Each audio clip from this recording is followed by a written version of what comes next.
आज मैं आपसे एक टॉपिक पे बात करने आई हूँ, जो टॉपिक है हरियाणा की बेटी मनीषा के भिवानी गांव की बेटी थी। वो प्ले स्कूल में पढ़ाती थी और ख़ुद कॉलेज करती थी। उसे मार के, उसके साथ गलत काम करके उसे खेत में डाल दिया गया है। देखिए, ये सब चीज़ें नहीं रुकेंगी, मतलब ये चलती रहेंगी। थोड़े दिन खबरें पेपरों में आएंगी खबरें आएंगी कि हाँ ये हो गया वो हो गया, फिर सब शांत हो जाता है। तो आप सबसे पहले अपनी बेटियों को सक्षम कीजिए, उन्हें आत्मरक्षा के लिए हर गुण सिखाइए।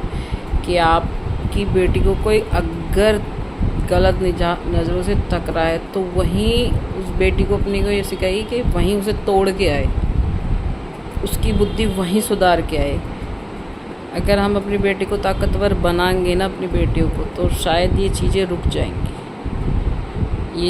जाएंगी और ये सब नहीं होगा। क्योंकि ये जो वैसी दरिंदे हैं, ये तो जगह जगह हमारी बेटियों को मिलेंगे।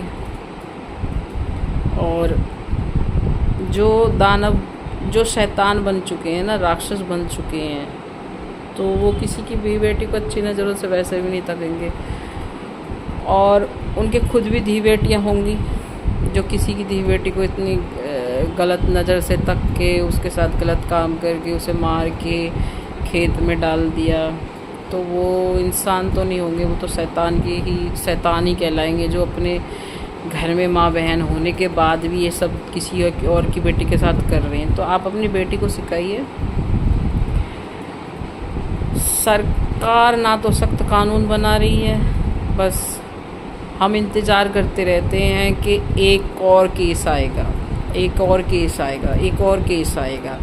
हमारी बेटियों के साथ गलत होता रहेगा। बस हम ये सिर्फ ये केस हो गया, वो केस हो गया, बस हम इसी टॉपिक पे रह जाएंगे और हमारी बेटियों के साथ ये हो सकता। मेरे हिसाब से आप अपनी बेटी को सिखाइए कि बेटी, आपसे कोई गलत टच करता, क्योंकि औरत में एक अंदर से होती है कि ये बंदा गलत नज़रों से टकराए, गलत निगाह कुदरती उसे भगवान ने दी है।